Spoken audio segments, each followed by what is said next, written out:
Real quick, just want to remind you we have a live show coming up in New York on the 15th of November. Benji, what's it called? It is called I'm Talking Here, and it's going to be at Rodney's Comedy Club in Manhattan. And we're going to be talking about New York movies. This is not a New York movie, but if you want to watch us watch more New York movies, we are currently doing a New York marathon over on our Patreon. We've got a lot of movies that we've watched, like the Men in Black trilogy, the Stuart Little duology. We've watched When Harry Met Sally. We even watched Paris is Burning. We've also watched a lot of movies over here on YouTube. Benji, what have we watched that's New York based? We've watched so many things. Do you even remember?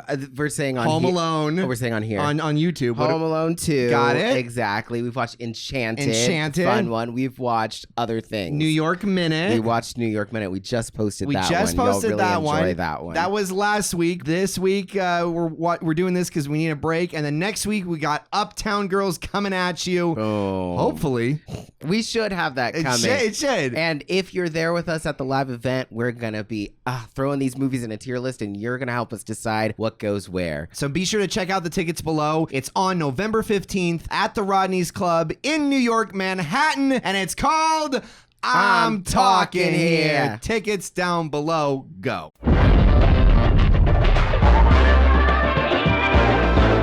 Me, pop stars. I'm Rizzo. I'm Wiley Ben Jody. I was going to say, I'm Rizzo, and it should go ding and have my thing underneath there. You're the Riz Runner. The Riz Runner. And then you are Benji, and it'll say genius. Benji Coyote. Ding. Genius.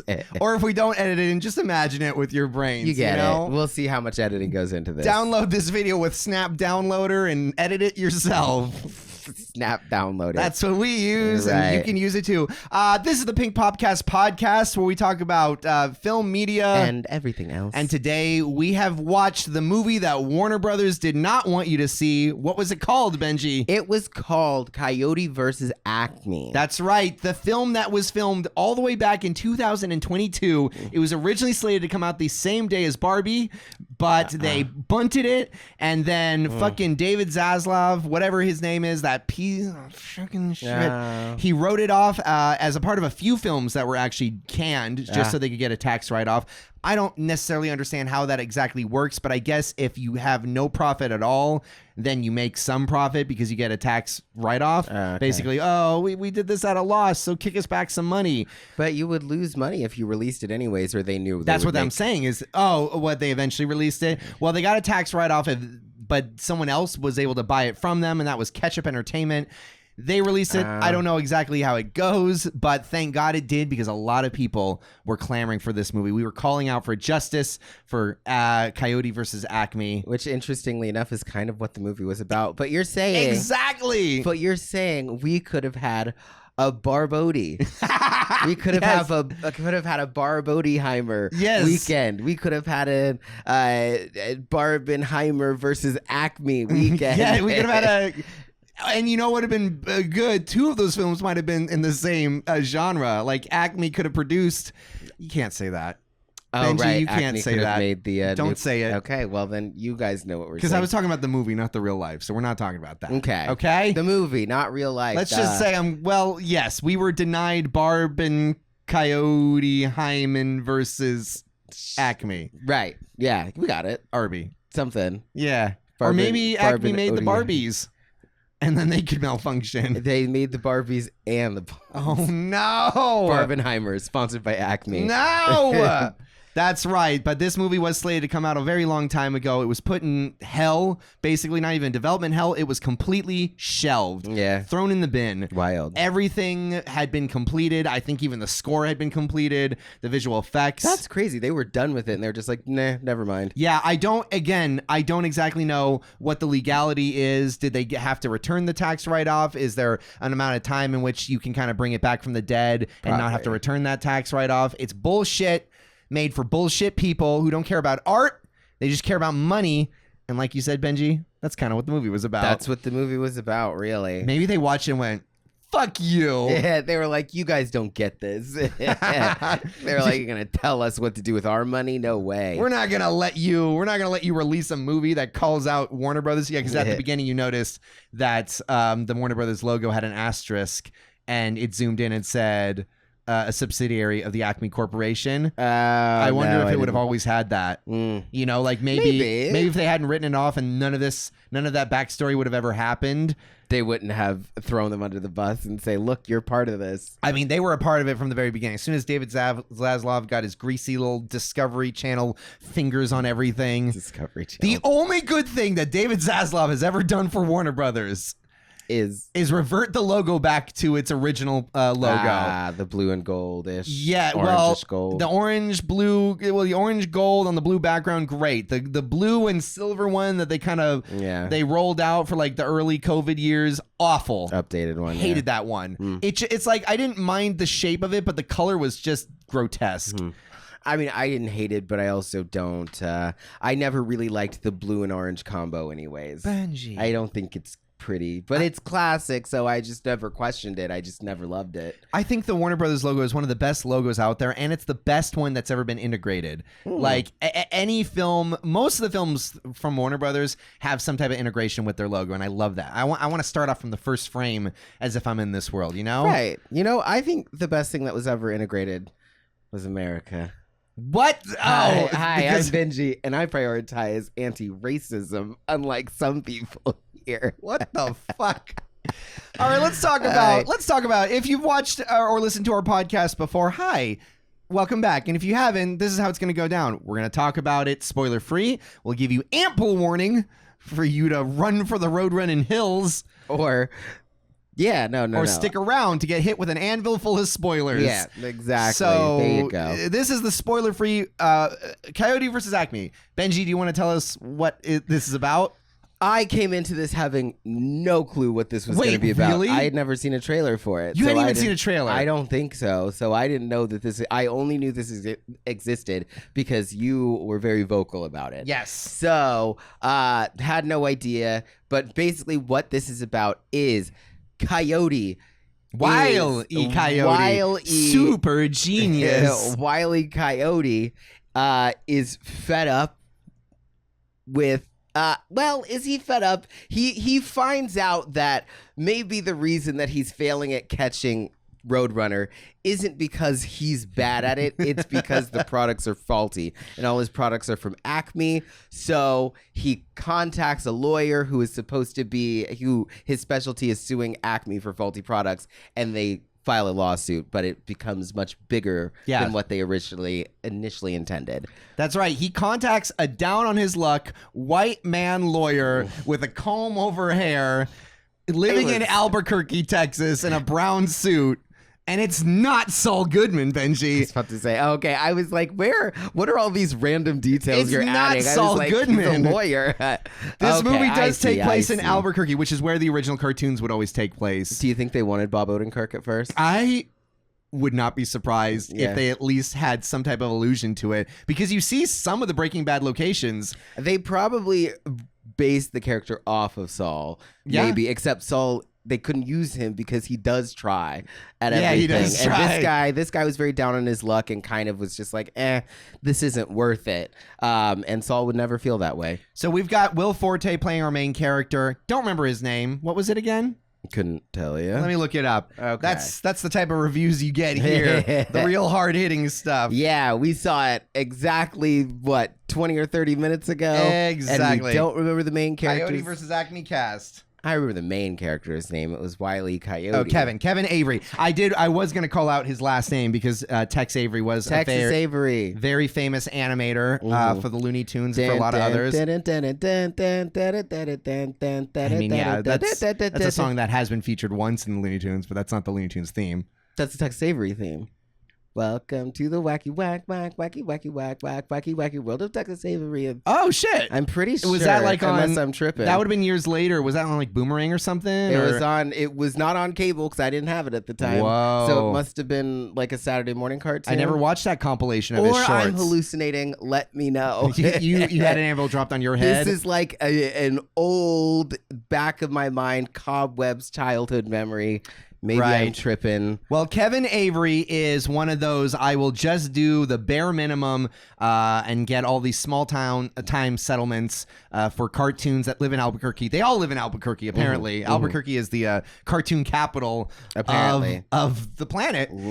They're all there. And, you know, Acme products are wreaking havoc on them every single day. And he's getting them nothing more than like $200, $300 buyouts. Settlements, yeah. Settlements, yes, settlements, buyouts, whatever. They're not going to court. He doesn't want to go to court. Yeah. We later learned that he doesn't want to go to court, and not really a spoiler. You can kind of just gather this from his general demeanor, but he doesn't like trying because trying involves failure. Potentially.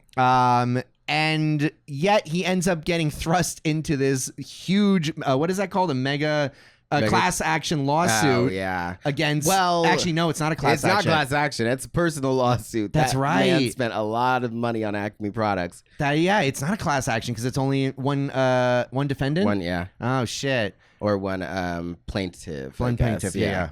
I don't know. I'm not a lawyer. One accuser man. So that's obviously Wiley.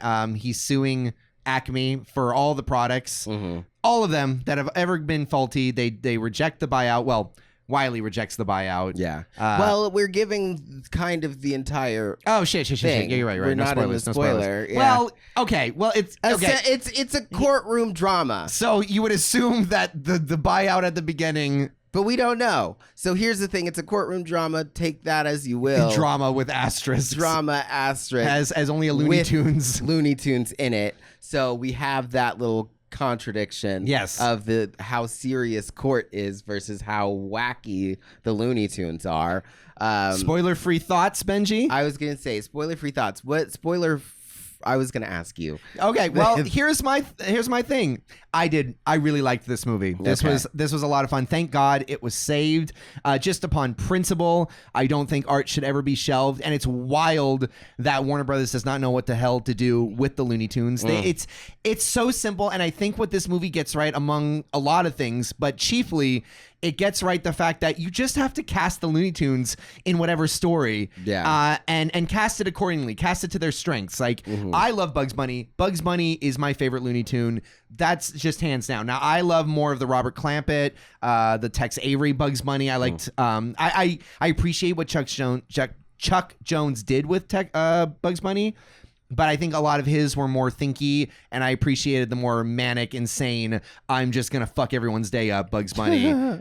So I've always been a fan of him, but doesn't mean I want him to be the lead of everything. So I like the fact that, you know, this was written around... This was a story that took the most appropriate Looney Tune and put him at the forefront. I definitely... I wasn't thinking about the fact until like halfway through the movie where I was like, I would have never picked him as my lead. And he works. I was like, and not never as in like he shouldn't be the lead, but as in like I'd never thought to ever make a non-speaking character that literally has one gag is that I can't get the damn Roadrunner as like a lead to a full-length movie. But it worked. It worked, and I think it works as a whole and showcases what you can do with these characters. Obviously, you've had the back in actions, you've had the Space Jams where, you know, the Looney Tunes are kind of self-aware of their existence. They are both actors as well as the characters themselves. And so the films are very kind of inside baseball, very, this is how the cheese is made in Hollywood, baby. But that's very limiting. There's only so many stories you can do with that. So I appreciate the fact that last year, Ketchup Productions saved the day the Earth blew up, which was the Daffy Duck, Porky Pig, Alien film. You still haven't watched that one? I watched that. I liked it. I did say that at a certain point it got a little too loony for me. What? That's a Looney Tunes. It was an hour. It was like over an hour of it. And at a certain point, I just remember being like, okay, I need a little grounding. It's hilarious, but you know. I think it still works in the sense of take the characters that'll best fit and best work with this story and then tell the story. Yeah. And I think that's great. They do a good job with it. I will say, I don't think every single beat lands. It goes a little bit deeper than I expected in some areas and is a little bit shallower in other areas. I think it stuck the landing enough It stuck the landing the way Wile E. Coyote would have stuck the landing. Right. Which is to say, accidentally falls down, but there's a lot of heart in it. There's a lot of care. There's a lot of genuine appreciation for the characters that I appreciated. There's some there's some like characters in here I haven't seen ever on the big screen. Right. Or at least featured. Mm-hmm. Yeah. So there's definitely ones that I was like, oh, that's a Looney Tune, huh? That is a Looney Tune. It is. Yeah. I won't spoil it, but we'll talk about it in spoilers. Yeah. I agree. I also enjoyed this a lot. But more than I thought I would. I just thought I was like Looney Tunes movie, whatever. But I went in not expecting anything, so I didn't know anything. So I was like, oh, this is funny. It was an interesting kind of play on what's already existed, and then adding depth and texture to it, which is the point of a movie in general, especially when you're basing it off like a TV show. And I think it was interesting the extra insight we got on Wile E. Coyote. Yeah. The kind of back and forth of feeling sorry for him and then also being like, wait, should I feel sorry for him? And you know what? No spoilers, but I like that the film leaned into that. The film did not try and Cruella him up. They weren't afraid to like kind of humanize and also demonize him. Yeah. Like kind of feel like to be like, yeah, he can be good and bad. Like that's okay. He is at the end of the day trying to kill the Roadrunner. Trying to kill the Roadrunner. And they don't shy away from that, which I appreciate. Yeah. So it's like if you're interested onto how they balance that, go ahead and watch it. You absolutely. I recommend watching it. If you're a fan of the Looney Tunes, watch it. I think it's a fantastic film. I do have one big complaint. It is a huge complaint. This is my wicked complaint of this too. Oh God, what? I think the animation looks ugly. You don't like the semi 3D animation? I do not like the cell shaded 3D animation. It's ass. It is disgusting to me. It looks as cheap as it probably was. Yeah. And I think it takes away a huge part of the charm of those characters, which means that there are moments that this film is strong enough for me to overlook that. The same way that you don't give a fuck about Wicked's color correction. Like I just wanted to point out, like, I don't just dog on other people's things. Like, it's visual aspects of a film are very important to me. Yeah, no, I know. And so even in a movie where the script I love, I think the story is fantastic. I like the acting. And I will say, too, a strength, the actors weren't trying to be funny. Yeah, no, they definitely weren't. That was great. And there was only one actor, and he's kind of hit or miss for me. He's been showing up in a lot of things. Oh, I was thinking about the actress, the woman. No, she's hilarious, but great. she's just hilarious in a dry way. Yeah, no, there was only one actor that I think anytime I see him, he's always kind of hamming it up. He's the RJ Mitty. No, that's RJ Mitty's from Breaking Bad. The assistant guy. Yeah, the assistant. He was just in PJ Byrne. He was just in The House on Oak Street. Yeah. He's in The Boys. He's like funny, but to me, he's always like, I'm trying to be funny. Yeah. And I think what I loved about this was that all the actors were kind of more or less playing it serious, which is what you have to do when you're playing Let opposite. the Looney Tunes be loony, and then you're the straight man. And when you juxtapose their psychoses and their craziness with even just weird character, like weird people who are kind of like in their own in a movie with real people, they would be kind of like, yo, what the hell? What's up with you? But when you put them next to the Looney Tunes and they're just being that character, it's like, yeah, the fact that all of these people are here, it's very mundane for them. Like, the Looney Tunes are mundane. Like, the crazy shit that they do is mundane to them. Which is funny. Interacting with Looney Tunes is mundane to them. Exactly. So it is just funny because it's like, we don't have to be loony. We don't have to be crazy because we're just here, and so are they. I was definitely worried, especially when I saw that Will Forte, who is really funny. Yeah. And I love him in Saturday Night Live. He was one of my favorites on that cast for his run. But when I saw him as the lead, I was like, okay, they're going to do the whole, like, I don't want to say Ghostbusters 2016 to disparage it because I've never seen it, but they're going to do that whole thing where they cast a bunch of funny actors and they're all going to try to be funny all at once, instead of like the comedies of old where they would cast like one or two funny people, but the rest of the cast would be trying hard. This one, I appreciated the fact that not too many people were overdoing it. Even John Cena, and I love... Yeah. I love that John Cena knows how to work himself, you know? Yeah, he does. He always seems to ride that line of he knows what he's doing is funny, but he doesn't know. Yeah. Like, he doesn't act like he knows that it's funny. Yeah. And he works really well. He feels like a giant cartoon in this world while simultaneously feeling real. Real. Exactly. Yeah. So- No, the kind of the actor knows he's funny. The character definitely does not. Exactly. So I appreciate there's a lot of great things about this movie. And I will say with John Cena too, I know he was acting his ass off because I could see him. And I know that took a lot of work for him. That had to take years of training. He's got his hand on his temple. For those of you, oh man, for those of you who are just listening, I couldn't think of a joke, so I'm glad someone brought in the scene. I had to figure it out. It's funny because that means Will Forte was acting opposite nobody at all. No Looney Tune, no John Cena. He had no one. He was in every scene by himself. They actually, the reason the cell shading happened is because they couldn't do 2D animation. They spent so much money on recreating John Cena that they were just like, damn, God, that was our whole budget, guys. Sorry. Now, outside of that really big issue for me, it doesn't ruin the film for me in a way where I can't recommend it.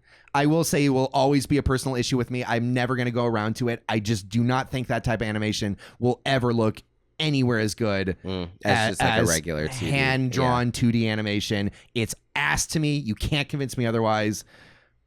But I love the movie. So that's my spoiler-free review. Two things. One, was John Cena in the trailers? Or did we just spoil something? Okay, good. Yes, he was in the trailer. I was like, sorry. wait a minute. That was kind of a reveal in the movie, but I was like, it's probably one of those. Oh, you didn't know that John Cena was in the movie? You knew nothing. Well, right. for the movie, it is a reveal, but it's one of those reveals that it's like, they put it all over the trailers, but then you watch the movie and you're like, why'd you put that in the trailers? It was kind of a reveal. No, I don't think it was a reveal. It wasn't a big one. And also, we want people to see this movie. They probably don't know it exists. I know. Because Warner Brothers was hiding it. And number two, I do agree with you that the ending was wobbly. Yes. To say the least, and I'll get into the specifics of why I felt that way. Just the essential resolution. But other than that, I agree. It was great, and I would recommend it. All right, spoiler free. Spoiler free in 3. Spoiler full. That was spoiler free. Spoiler full is coming up in 3, 2. I hope you're not doing the dishes. 2.5. You better run across the room. 2 and 3/4. You better dry those hands and hit the skip button. Hit the pause. Wile E. Coyote dies. Oh, just kidding. He doesn't die, but he does technically lose the case. Yeah, twice. Yes, twice. That's what tripped me out. Are we just gonna go straight to the end? Well, how did you want to do it? We just go a little bit through kind of from beginning to end. Okay, beginning to end. So, beginning, I will say I liked... Oh, that's what I was going to say. First off, we have two Looney Tunes that I don't think I've ever seen be featured in these. We've got Peter Lorre, who is the Hungarian actor from the 20s. He's the one with the eyes and always talks like this. Just saw a TikTok about him. He was always one of my favorites. He would play like the mad scientist in some of the Bugs Bunny cartoons. Right. And along with the mad scientist cartoons from Bugs Bunny, we had Gossamer, the big Rudolph looking, or he's called Rudolph in one of the animated. Was like, he doesn't look like Rudolph. He doesn't look a thing like Rudolph, but he growls like a monster. There you go. From Looney Tunes when he was young. I don't know. I couldn't think of anything else either. We had Gossamer. We had Peter Lorre. We had the witch whose name I don't remember. And I think you got a kick out of this. They had good Looney Tunes being bad Looney Tunes. Well, I didn't get a kick out of it. I was very upset. I love Tweety. Hey. And he was evil. Was he evil or was he just under pressure? Well, I knew that I was like, when he was working with the bad guy somewhere in the middle, I guess we're kind of out of order here, but I was like, that doesn't feel on brand for him, and it feels like they're trying to keep these semi on brand. Yeah. So I know maybe I was like, they're gonna have an explanation. I will say though, a lot of those earlier Tweety cartoons, Tweety was a menace. Yeah, but like in the way that Tom is a menace, someone's trying to kill him. No, Tweety was an actual menace. Towards not Tom, like Sylvester. Not even Sylvester. There was like those alley cats. I don't remember their names, but I guess I never saw a full. It's the two cats that look like Abbott and Costello. Whenever those cats are after, which again, they are still technically They're trying after to kill Tweety, him. but Tweety gets glee from fucking with them. I would too Like if someone was trying to kill me. Big old nasty little smile. That's when you know that Tweety was a boy. I think that was like back when he was a little fucking How shit. much pleasure he takes in hurting other people. Exactly. And they animated him like little boy, little It's shit so asshole. funny. I never once questioned whether he was a boy. I always was like, yeah, he's a boy. And then people were like, he's a girl, or she's a girl, Tweety's a girl. And I was like, no, like there's absolutely no way. And I got in multiple fights with people. And it was like, it's not like, I don't even understand where you would get that. And they're like, cause like eyelashes and he's cute and like What? A pretty. boy And can't I was be like, cute? fucking and I'm adorable. What are you talking about? That's why you And then I identified had so to- much with I Tweety. did. I was like, he's an adorable little big-headed brat. Like, that's me. Hello? Yeah, exactly. That's me. A giant noggin. How do they even fly with it? Who knows? I don't know. His flight is not scientifically possible. But we start off the film with Peter Lorre's character. He's a scientist. He's working on a project, but then Acme is like, "We're coming for you." So he. Well, we don't have to like beat for beat. Okay. What do you want, I'm just saying we Benji? could just I jump ahead to generally- the end. I'm You just don't saying- like it. I'm I just go to the saying- beginning. no. I detail it. You don't like I'm it. just saying, let's make our notes in Well, why order. don't you lead the way then, Benjamin? Essentially, I love that.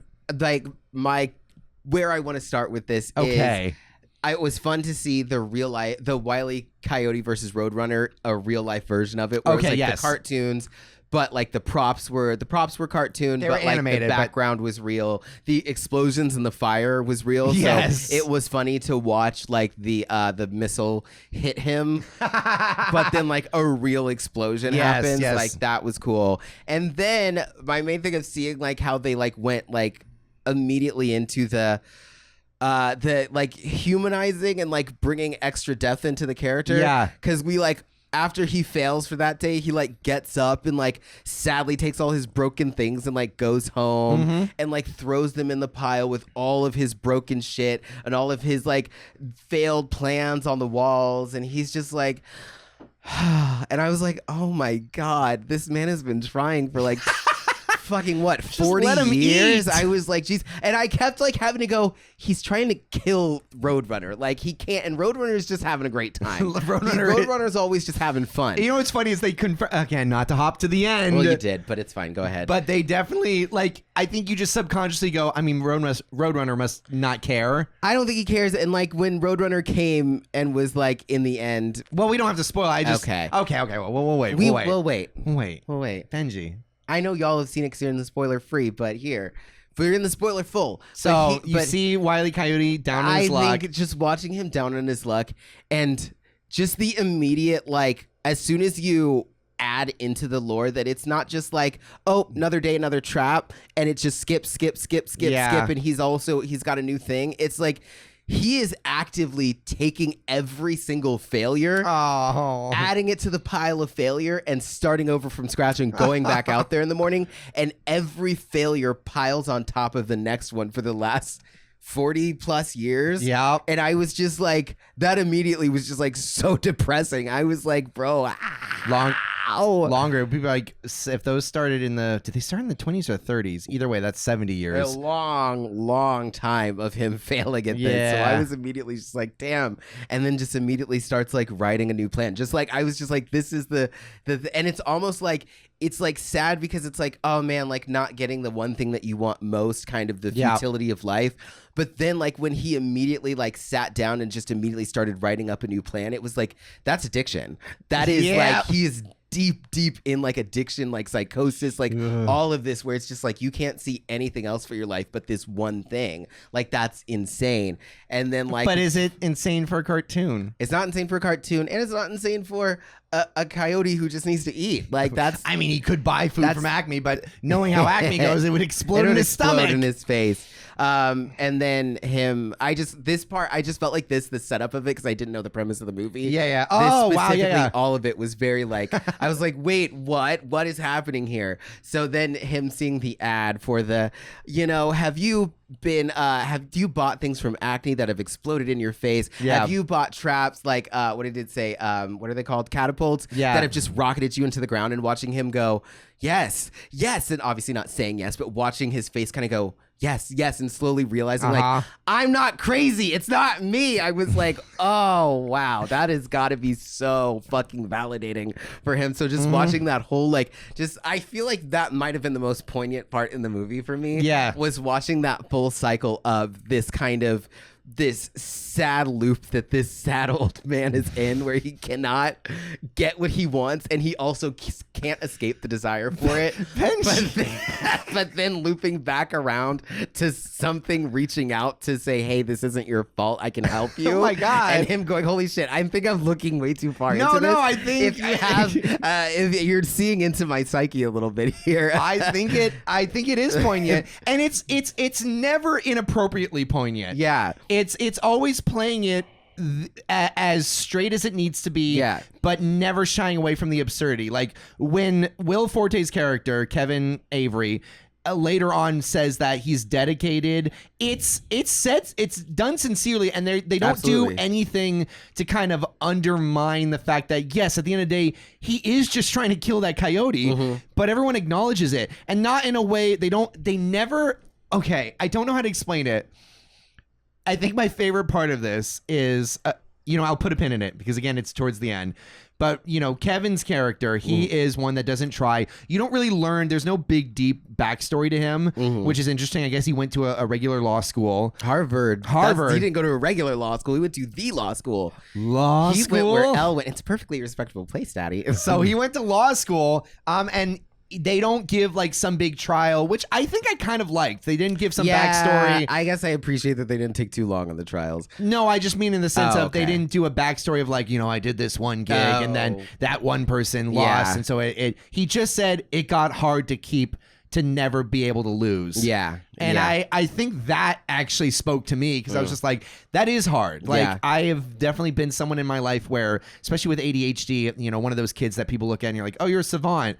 Early on, I've had my fair share of successes and almost immediately followed by, I don't know if I'll be able to maintain that. Yeah. And it's hard because you live in a world where it's like, if you can't maintain success, then you're worthless. Yeah, you're only as good as the last thing you worked on. And so it doesn't matter what you did in the past unless you want to be pathetic about it and cling on to that. Only as good as the next thing, because the last thing gets forgotten. Exactly. Again, unless you want to be pathetic about it. Yeah. And make your entire personality about something you did back in high school, which is like no one wants, Which, granted, maybe not high school, or maybe high school if you did something. I also will hold space for, I love actors who can go back and glom on that hold appropriately. Like I always, as long as you're not the people from Ned's Declassified.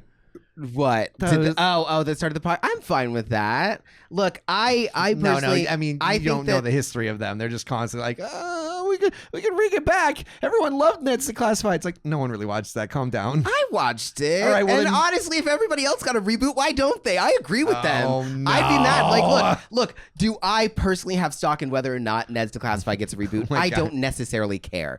But if everybody else is getting one, if I was Ned's Declassified, I'd be fucking irritated. They should sorry. I think they need to get a new personality other than that show. I think the appropriate level of being able to like look back and respect your past successes, I always hold up Reese Witherspoon's and her love for Elle Woods and her support for Elle Woods as like, yes, move on with your life, do more stuff, start your own businesses, but always remember how much what you did affected other people and how important it is and how much like it is okay sometimes to look back and go, that was great, and I celebrate and support, and I'd even bring that into the future Star Match. Anyways, I don't know why we were talking about that. Well, I was talking about it because I felt when he said that I just got tired of trying. Right. I'm just like, as someone who has to mask and constantly, present the best version of myself, it's just like sometimes it's, the success is not worth it. You're kind of like, I can't keep doing this. Yeah. And so I liked that. I liked that it wasn't I failed a bunch of times. Yeah. I like that he just simply said, I just couldn't keep trying to win. Mm-hmm. Yeah, and just that the hit pressure me. Of having to constantly. And what a great character pair up of a character who's failing all the time but keeps going. Yeah, and a character who doesn't do anything because he's afraid of failing. Yeah, I thought that was so good. Will Forte, he understands that it's absurd, but he doesn't again overplay it, which again I really appreciated. Yeah. I think there was a sincerity to how downtrodden he was. Now it wasn't as grounded as say like Bob Hoskins in Who Framed Roger Rabbit, But it's still a grounded enough performance to, again, not outshine the Looney Tunes or not just come across as try hard, where you're like, okay, we get it. You thought you're in a Looney Tunes cartoon. You're trying to outdo Bugs Bunny. Trying to be zany. Calm down. Yeah. Like, you know, if I'm trying to think of who the worst actor to be in this would be. Like a Kevin Hart or a... Who would try to out funny? I feel like Kevin Hart would be still a solid choice because even though he would try to funny with that, I feel like he's already kind of on that level. It would be like Kevin Hart or Ken Jeong. I'd be like, put him in. They're already a Looney Tune, so you can just put him in. But like, and they're compact size too. Yeah, they're just like already the Looney Tune Tunes sized.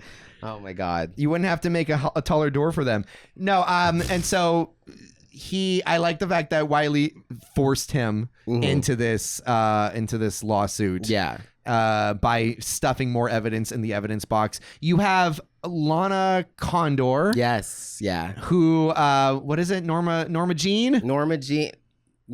Yeah. Norma Jean? Whatever. Kitty's older sister. She's to all the boys, and she's everything everywhere. No, she's not. Oh. No, that's a different actress. Yes. Yeah. But I thought you were saying the Samurai Turned Pretty. I was like, God, no, Benji. No, she's definitely not. Oh, shit. Now that's Stephanie Hsu, who is in Everything Everywhere All at Once. Was this not?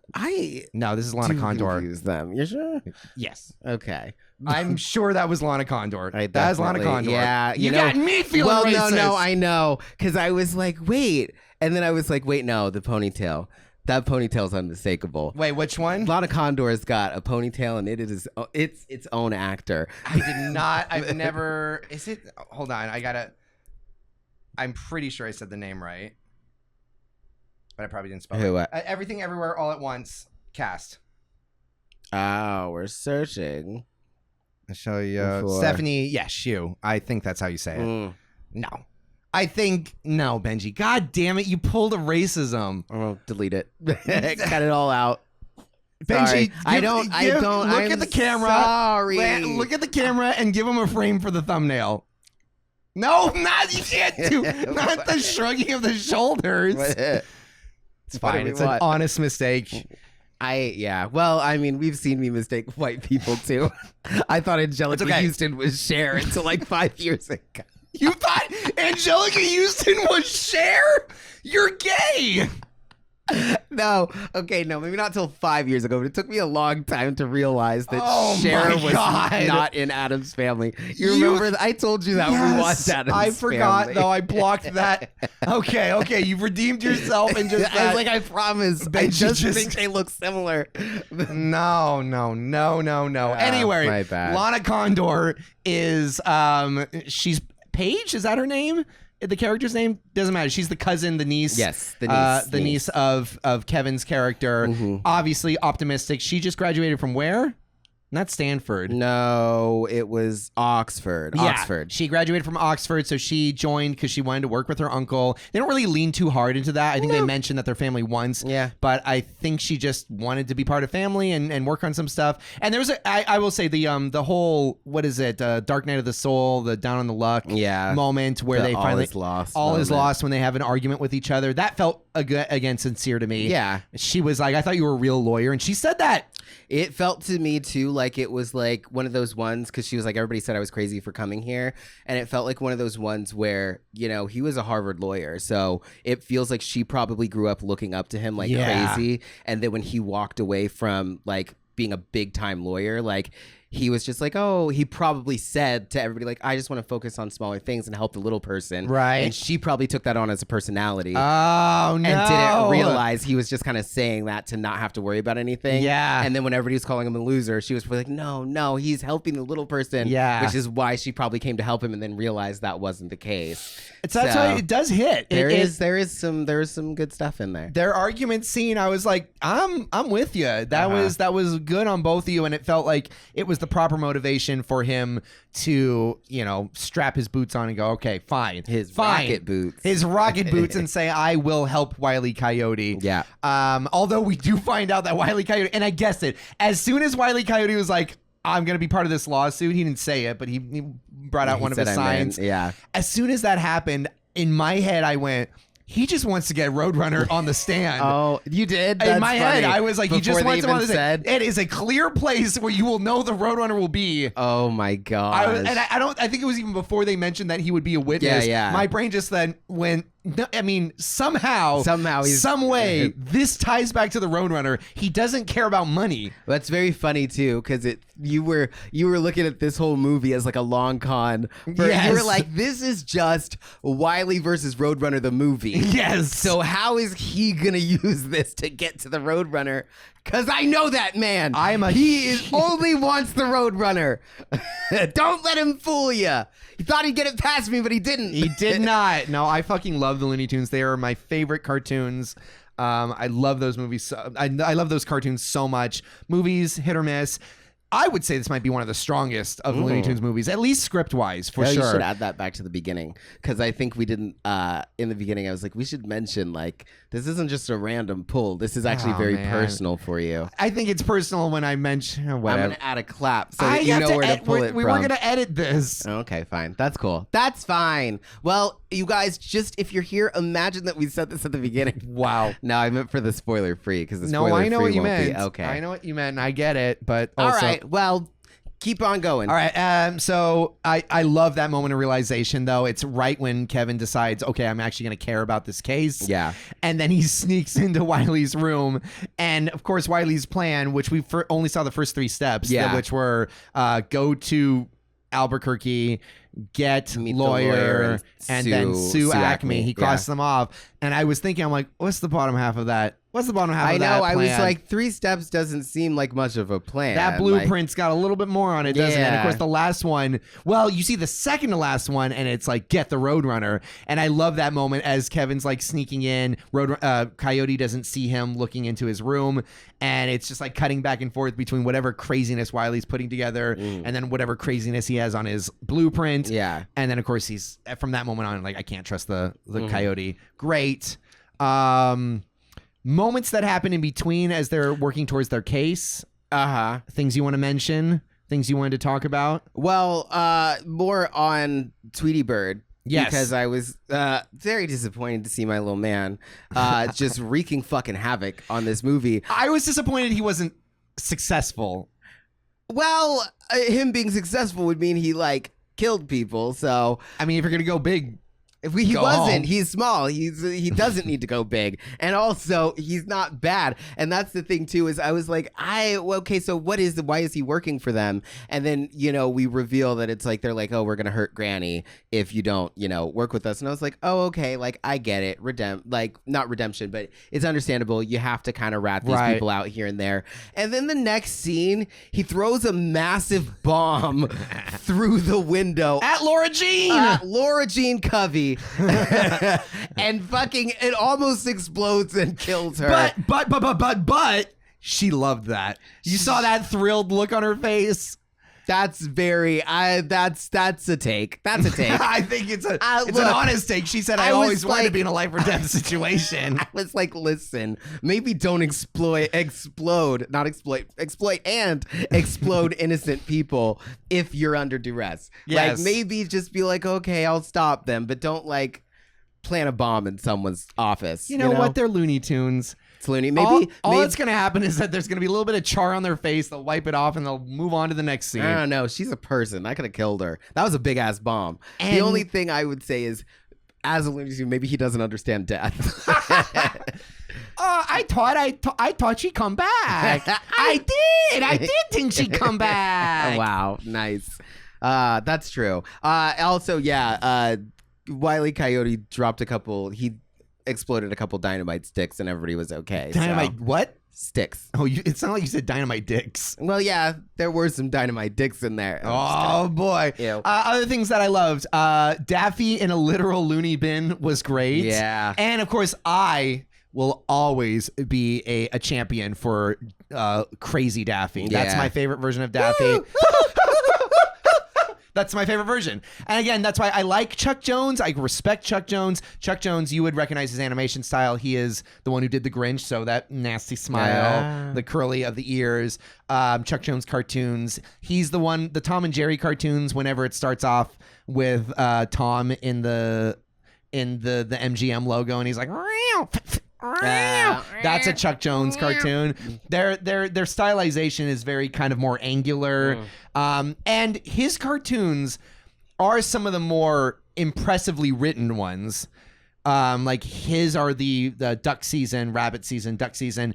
But he also is the one where I get frustrated, not with him per se, but that's the only version of Bugs that people seem to like. The Bugs that's kind of just like calm, cool, collected, and just kind of fucking with Daffy nonchalantly. Yeah. And then that's the version of Daffy that everyone loves. The insane, but like the more jealous Daffy.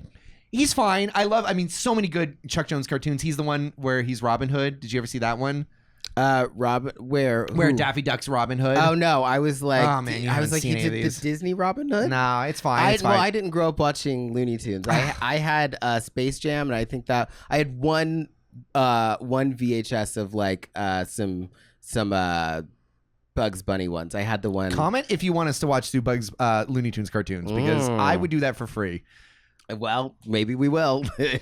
Maybe we have to. But yes, but his are always more level-headed, and then that's the only version that we've been getting. Like if they're in the live action, it's like the down on his luck Daffy. Yeah. That's the only one I knew. I didn't know about Crazy Daffy. No, Crazy Daffy was in fucking insane. I can tell. He even more. I think he was the weirdest out of all the cartoon characters. It's I do like that. Knowing that, I like that they bridged the gap and kind of gave us both, where we go to the loony bin and he's being kind of like down on his luck, slow talking. Sorry guys, I don't know what's going on, and kind of like just trying to being a little weird, but being the Daffy that we probably had in like the 90s. Yes. And then kind of once they triggered him, he went to Crazy Daffy. So it was kind of like almost giving us that it's like Daffy went to the loony bin. Oh no! And then he came out because of what they did. He was crazy. Then he went to the loony bin, came out, and then he's this Daffy, but he's always right on the fucking edge. Always on the other Daffy is always right there. Oh man! I mean, don't get me wrong. The cartoons pitting Bugs Bunny and Daffy Duck against each other are hilarious. Not in isolation, but if in their own world, those are great. But that's not the only version of Bugs or Daffy that I love. So I always love seeing another version of them. Obviously, the Bugs in this one was a little more like, which, spoiler alert, we're in that section, Bugs Bunny shows up. He's the deep throat. And he's 2D animated. He's 2D animated. And did you immediately notice, or was it just me mentioning it? No, I noticed. I just thought, because I felt like there was one other scene where like Wiley was 2D, and then it was just because he wasn't like moving dynamically through the scene. So I figured maybe since he's just standing in one place, but when he starts moving or when they move the camera, they'll like kind of make him more 3D, but they didn't. So I was like, that's all right. I feel like they were like, we don't want to mess up Bugs. So yeah, that was 100%. They said Bugs is he's just too expressive. Yeah. And they did have kind of normal Bugs in the sense of that he's getting one over on other people. They didn't have him really interact with any other toon, which was a little bit of a disappointment, but also we've gotten enough of Bugs. I'm fine. Yeah. But I did like that he got his little scream in. Yeah. I'm always a fan of Yep. And I'm sure your neighbors are also. I love a good Bug scream. Was loud. Yeah, no, it was funny. I do like that we had. Are you looking for a rabbit? That's funny. You know why? I am a rabbit.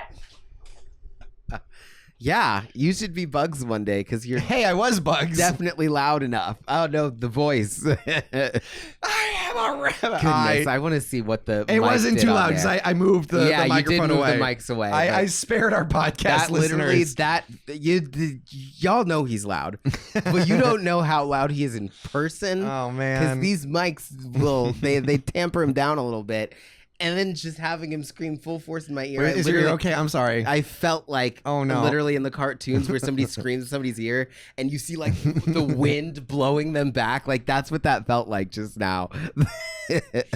That was wild. I think too much of my personality is based on Bugs. No, very much so. I could when you were like, yeah, I'm used to him being like a sly little asshole. I was like, that's where he gets it. A little stinker. Me. No, that's funny. I just got the Looney Tunes experience. So hey, thank you. You're welcome. Yeah, I used to give that at Six Flags. Oh yeah, for $13 an hour. Wow, that's pretty impressive. Good pay for the time. I think. I love that job. Yeah. I would do that job again in a heartbeat if someone offered it to me. I would do it in the winter. I've never done it. I want it. There's not going to be a winter anymore in the next many times. 10 years. I don't know, man. I can't deal with the heat right now. Hey, we're not talking about the weather. We're talking about Coyote versus ACME. All right. Let's see what happens. So Bugs Bunny, he's deep throat. He gives them the information that they need to finish the case. And what we learn is that ACME, kind of dark. ACME used to be a reputable place where they would make cartoon things for cartoons, products for cartoons. Make their lives better. That's what Dr. Peter Lorre was trying to do. He was trying to make the world a better place for cartoons. Mm-hmm. And then at some point, instead of testing the products to make sure that they work for the cartoons, they started testing the cartoons.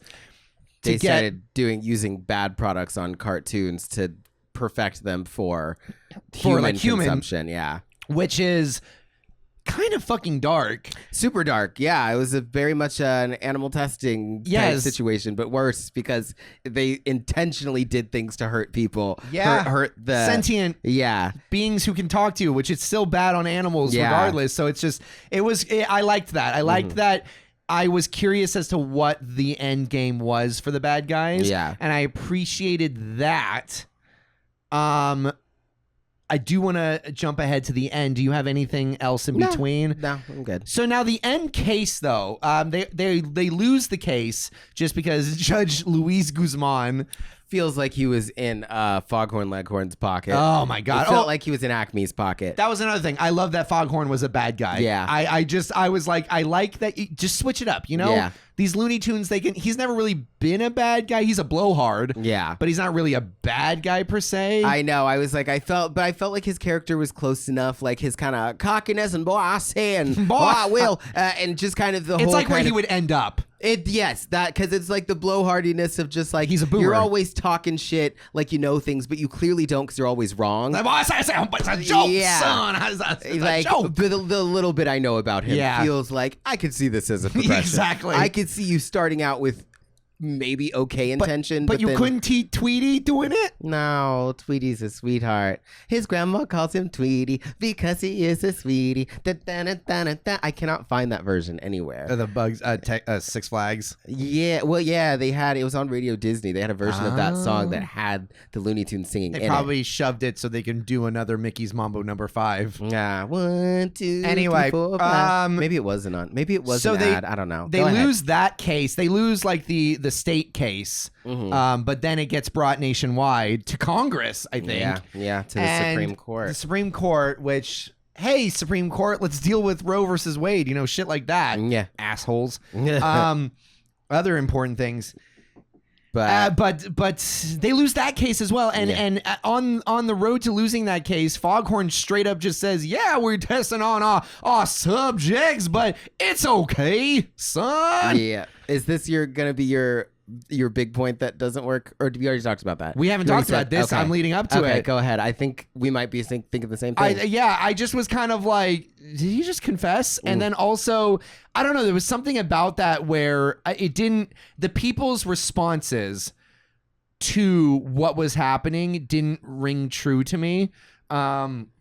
It felt very much like that it was a first or second draft where they had what they wanted the characters to say, and they knew where the characters needed to end up, but they didn't necessarily work out how that would fly in the real world. Yeah. Or they didn't really work out an actual satisfying conclusion to the Supreme Court case. What were you going to say about that? Well, I was going to say, because, he essentially does confess, but they basically immediately go, when they're kind of like, oh my gosh, you've caused him pain and suffering, and they're like, yeah, that's technically not illegal. And so it's like, okay, so then why did you take this case anyways? Like, why are we here in the first place?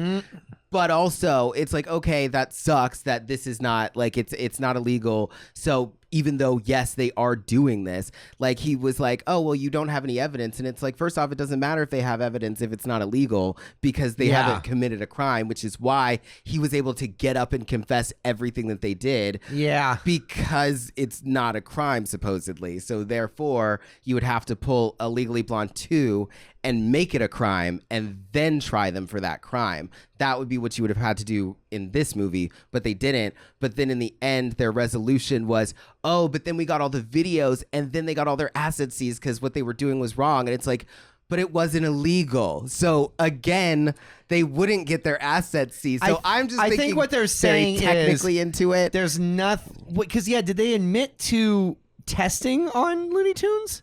They admitted, I mean, essentially, from what I understood from Foghorn Leghorn's speech was he was like, I mean, you got to crack a couple eggs, like, to get the omelet. Yeah, like, I didn't like how... We have to test things, and what is it? Looney Tunes, cartoons are resilient. Yeah. You hit them, and they get back up, so you have to test things on them in order to use them for humans. Like, that was essentially his speech. You're right. So I'm like, so he admitted it, and they said, well, yeah, there's nothing wrong.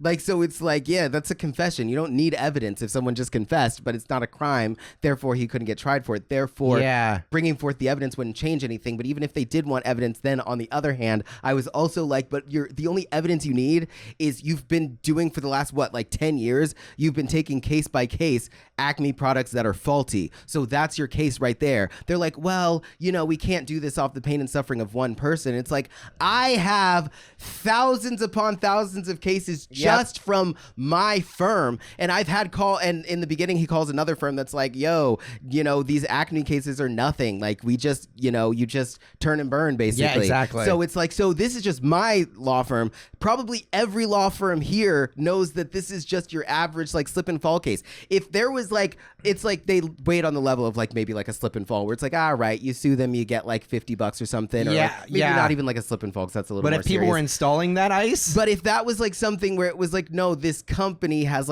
thousands upon thousands every day to the point that it's just mundane, which granted, companies are crazy. There probably are companies out there like this. But if you were to ever bring it to the Supreme Court and they were to go, well, I don't know if this company's negligent, you would go, I personally, just in my history as a lawyer, not to mention my entire law firm, not to mention every law firm in this city, not to mention all the ones in the state, and everything out of the state that's been shipped out from this company is in the probably hundreds of thousands of cases that were settled out of court. So that's probably where they get off with it. But it's but these are all things that are settled, and settlements are a little bit, there's a little guilt in there because you settled. Anyways. That was my thing where I was I agree. All the 100%. cases that were settled are cases, but you can't bring those back up. But you can, I don't know. I have to ask an actual lawyer. And I don't want to see any comments about it's a Looney Tunes. You can't take it that seriously. No. No, they took it there first. I hate it. I hate when I see that excuse when you call out an actual plot hole and people are like, well, it's not meant to be taken serious. I'm like, if the movie took itself seriously for the majority of its runtime, then I'm expecting the ending to itself take itself seriously, unless it's a direct comment, unless the anti of taking itself seriously is part of the DNA of what the film is trying to say. So if the film was if the film's moral was nothing matters, and then they just did some gobbledygook in the court they did, I'd be like, yeah, shit, I guess nothing does matter. But instead, I'm not exactly sure what the end theme was outside of again, the interpersonal relationship, great. Yeah. Kevin being I see the tenacity in Wile E. Coyote. Yeah. And I see that he never gives up, even though he's failed time and time again. And I've been so afraid of failing that I've never done anything. Yeah. And I love that inspiring Kevin. Awesome. Works exceptionally well. They didn't have to do anything to really change Wile E. Coyote either. Again, he still wants to kill the Roadrunner. Yeah, they sure never does. shy away from that. Yep. He doesn't have an apology. He doesn't have some my mom got killed by Dalmatians backstory. Yeah. My mom got ran over by Roadrunners. I want to kill him now. He's an insane little maniac. And he's hungry. But he also, and the thing that got me, and this is when I was like, okay, I appreciate what they're doing here. When I realized that, Kevin sees the blueprint. He sees the blueprint of, Wile E. Coyote really just wants to use this case to eat the Roadrunner. And then at some point you figure, there's going to be a revelation of what he was really wanting to do. I did expect some bullshit.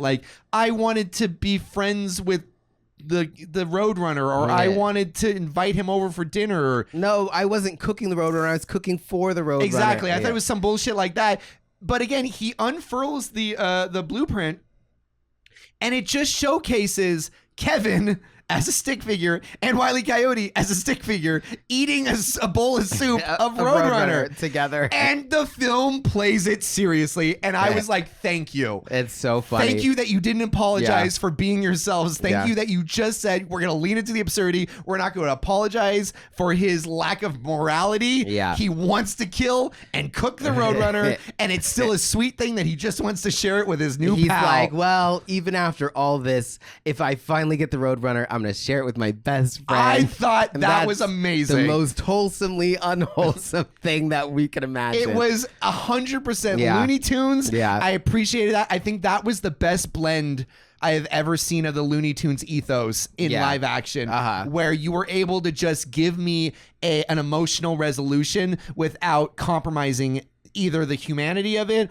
or the lunanity of it. The lunanity, exactly. And I love the that. Lunanity. That being said, on a broader scale, I wasn't sure what the film was trying to say with like the corporate case of it all. Yeah, like it felt like it was like, oh, bring down big corporations, obviously, but it was like, I guess maybe they were trying to be like working within the law of like, corporations only thrive because they work within the law to screw over the little person.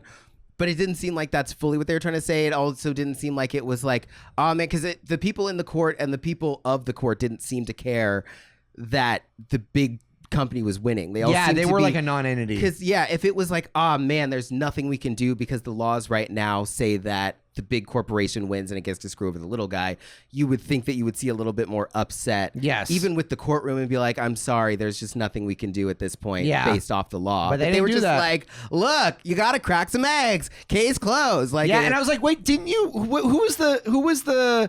Because they mentioned the reason it gets brought to the Supreme Court in the first place is the case is lost on a state level. Yeah. And then they mention, some senator saw it. And then bumped it up to the Supreme Court. And I'm like, well, where were they? Where were they? I don't know. Where were they in that lineup of people? There should have been every single Looney Tune, every single cartoon that got hurt in the past should have been there. I thought that's where the trial was going to go. Yes. When they were like, we have no witnesses. And then obviously everyone comes Roadrunner out. ran up, and then I thought there would be a line like out the door down the block.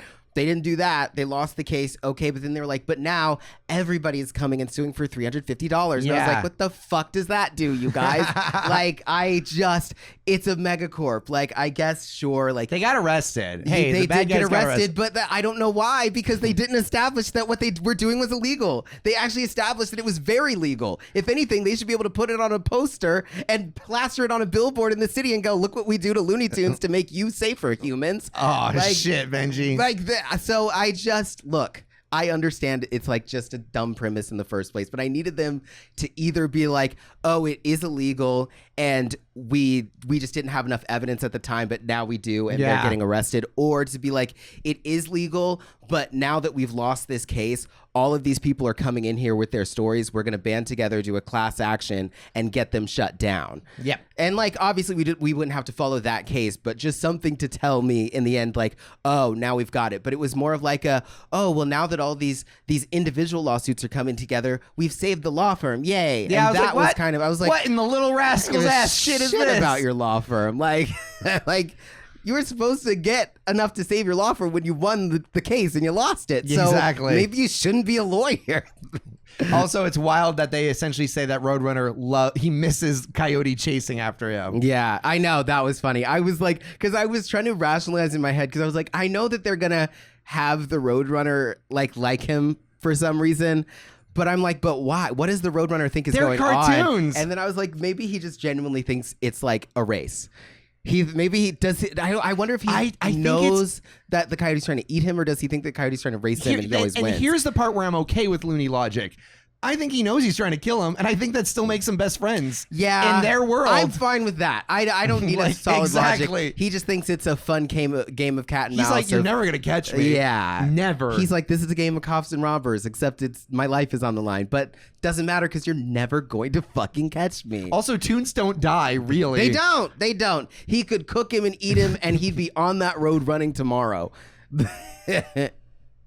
They're Brazilian, I say, boy. They're resilient. And The boy was not directed at you. The boy was directed that way. at the water bottle. Yeah, the boy. Yeah, that's Foghorn Leghorn for you. Yeah. And that's another reason I was like, he was probably a little racist to begin with. I was like, yeah, you go ahead and own that mega corporation. Yeah, you know that man owned a plantation. Okay, he's probably raised on a plantation. If it don't fit, you can't quit. That's I was like, did that? No, he wouldn't have that accent. I was just trying to think of something. Anyway, trying to think of something lawyery. Yeah, that.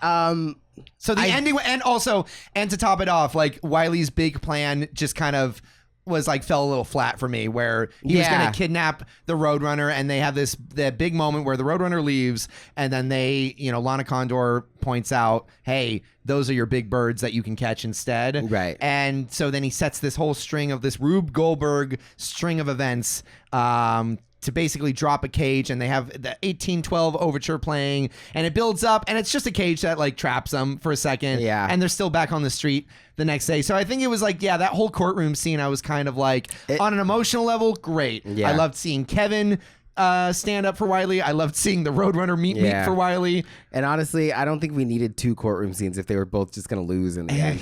But I'm glad you brought that up, because what I thought was going to happen Is that they die. Was that I thought street justice. Well, I thought that they were going to be like, go for it, and his trap was going to cook and fry the fucking chicken, and then Wile E. Coyote was going to get some fried chicken, some Kentucky Fried Leghorn, and they were going to be like, you can't do that. That's assault. That's murder. And they're going to be like, it's not illegal. because tunes are resilient, and then it would be like, oh my god, his own words came back to harm him. I didn't think maybe he'd eat him, but I thought maybe he'd like set him on fire, and he'd look like like the roast chicken like on a plate, and he'd be like, well, I say that wasn't fun, sir. What are you gonna do? He assaulted me, and he's like, well, technically. Technically. Oh, that was a big complaint too. Whoever voiced Elmer Fudd, awful. Was Tweety's voice good? Tweety's voice was okay. Yeah, it wasn't great, right? But it also kind of leaned more towards the original version of Tweety. Okay. Because I was like, he didn't sound Tweety-ish to me, but I was like, I also don't. I guess I haven't watched that much of any of these. Let's see, who did? I also thought Elmer Fudd would have a little humanity for his tunes, a little tunanity, you know? Elmer Fudd voice Coyote versus ACME. It was, oh, please don't tell me it was Eric Bauza. Because I love Eric Bauza, but that was not a good Elmer Fudd for me. I will also say, too, the court case felt very, it was. Oh, no. Oh, well. Eric Bauza is Bugs. Yeah. Current Buzz? Well, they flip back and forth. Yeah. Anyway, continue. It felt very much like I thought also we might go in the direction of tunes are treated as second-class citizens. Yeah. Almost like how, Jim Crow type thing, where it's like, oh, well, we don't have to treat them right because they're fine. They like this. Like, this is what they're built for. Ooh. So, obviously this wouldn't be illegal, and then maybe they would prove the humanity of tunes. Yeah. And then they'd be like, wow, you're right. This is illegal. You can't do that. Shut down ACME.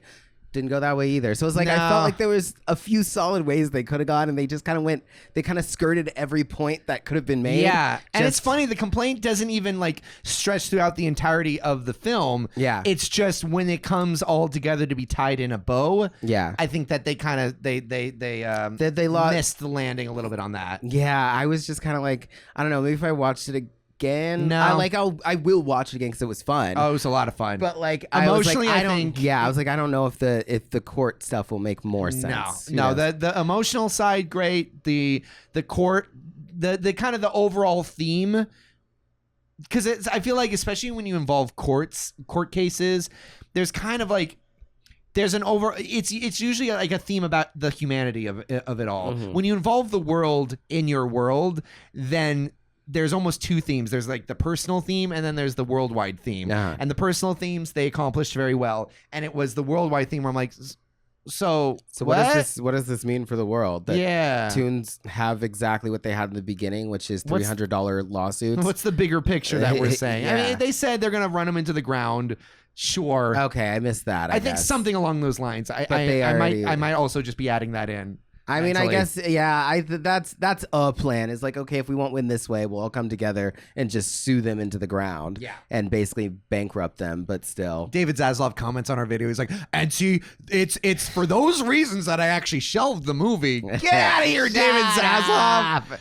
Or you could just write it better. Write it where it makes sense. Just and spend some money on 2D animation, you cheap bastard. Or just make them win in the end. That's fine. Cheap fucking bastard. All right.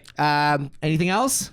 I think that's it. Great times. The lesson of perseverance. I liked that. I mean, Yes. you kind of said it at the beginning, but at the end, I do like that he kind of realized when he was going to give up the first time, when Wiley was like, did the kind of trying to jump across the canyon and failed multiple times. Finally did it once. And succeeded kind of After in the way multiple. that he does. And it was this clear like, oh, if you don't succeed, try again. And then kind of giving him that inspiration in the end to go, wow, you're so hardworking. And, you know, you do have a job, and that's chasing down dinner. And again, that is a job. And you were the hardest working man in Hollywood. And I'm taking from that to know I should work hard, too. I liked that. Yeah. I love that. It was so much fun. I do want to see it again. And I want to encourage people to go see it, to stick it to Warner Brothers and let Ketchup get their money back. And just, you know, the Looney Tunes need a win, man. Yeah. They're fucking, but you know what? They'll come back. Somehow, yeah, they keep coming back. They always come back. And every once in a while, there are people who are able to take them and bring them into new iterations and still understand what made them work. And I appreciated that. I think this was a fun movie. I'd love to see them star in other different types of movies. I would like it if they would do like, obviously maybe not cases every time, but if they would kind of hop around and do little movies like this with different duos. I guess they were kind of doing that because they did Daffy and Porky. and Brendan. Oh yeah. Daffy and Porky, and these two, and now, you know, let's see a Sylvester and Tweety movie. Sylvester and Tweety, mystery. Oh yeah. God, I haven't thought about that theme song in a while. I just thought about it now. I had a question before we sign off. What's one of your favorite Looney Tunes gags? Is there anything in this that made you laugh? Oh, in this or just in general? Just in this, mainly. If you have a general question. Oh, I guess I don't. Well, you say yours and maybe I'll think of something. Oh my God. No. Well, okay. What's one of your favorite gags? Well, just in general, and this is because this is one that we quote all the time, but I had grown up watching it and I didn't realize anybody else. The Bugs Bunny one, where he keeps going into Elmer Fudd's house and Elmer Fudd keeps kicking him out, and Elmer Fudd finally kicks him out and locks all the doors, and it's like, finally. And then you hear the shower going and Bugs is just like, la la la la, and then he walks out of the bathroom and it's Hal and it's like, la la la, and like starts playing Elmer's piano to like tune himself to get himself on key, and it's like la la la la, and then goes back and finishes his shower. I need to figure out who. That was great. What is that? I can't find that one. The rabbit who came to supper. Yes. Okay. And that was animated by. That was the old animation, but that was one because I remember even when I was watching it, I was like, "Oh, that's not the animation I know, but that's funny." Who directed or animated the Wabbit that came to supper? Because I think I need to figure out who this animator is. Fritz Freeling. I think I said that. Yeah, so that's my favorite version of Bugs. Yeah. That little shit. I know, yeah. I love that one. No, my gag, I will laugh at it every single time. Oh, I know. Which one is it? The cake? Yes, and it's almost a version of that. So yes. There are two iterations of this gag. The weapons one. Hold on. Which Let one me is it? answer. I know both of them. Well, you added one, so I'll explain the one you're talking about, and then I will say the one that I was gonna say. Which is the second one? Oh, calm that down. I just want to get it right. You didn't say it. Okay, my favorite gag, one of them, like Benji said, is whenever a character is cutting into something and you're expecting like the small slice, you know, as you would, like, oh, you're cutting into a cake, a small slice, but then the character takes the larger whole, the rest of the cake, and then leaves the small slice. Yeah. I love that gag. And by extension, the one I was going to say is whenever a character whenever there's like something that is bound by gravity and another thing that's just hanging on. Oh, right, yeah. And so if like a character, if Wile E. Coyote is standing behind Roadrunner and the Roadrunner is on the ledge of a cliff and Coyote is cutting the ledge of the cliff, but then the cliff mountain itself falls, but the ledge just stays up midair. That shit gets me every fucking time. It's just like, I don't surprise. know. It's just, and It that's what makes happens. No sense. Yeah. It's the most egregious Looney Tune logic that there is. Yeah, it is the universe, the Looniverse saying, fuck you. You can't win. Fuck you. You are not allowed. I don't care. You will not get this poor innocent child. This Roadrunner will not be touched. Oh man, I love the Looney Tunes so much. That's great. And then the weapons one. You love the weapons. What was the weapons one? Where like whenever somebody's like, they're like, empty your pockets, and they pull out one thing, but then they keep pulling out weapon after weapon after weapon. Just I love that guy. Item after Anyways, that was fun. Yeah, that was a fun. Yeah, definitely go see Coyote versus Acme. Let us know what you thought. Let us know if we actually missed aspects of that final speech that Foghorn gives that would explain away things a little bit better. Yeah, maybe we weren't listening. And then also be sure to check out our live show, which is going to be in November. You can buy tickets to it. It's going to be in New York. It's called what, Benji? It's called I'm Talking Here. It's at Rodney's Comedy Club in Manhattan. And it is 16 and up. Yes. So, like, if you're 16 and 17, you can go with a parent. If you're 18 to 20, you can't drink, but you can go. And if you're 21 plus, you can go and you can drink, and you don't have to have a parent, but you can bring one if you feel like it. Yeah, you can bring your parent if you feel like it. So check that out. And until next time, I'm Rizzo. I'm Benji. Sweet dreams, pop stars. And that's all, folks.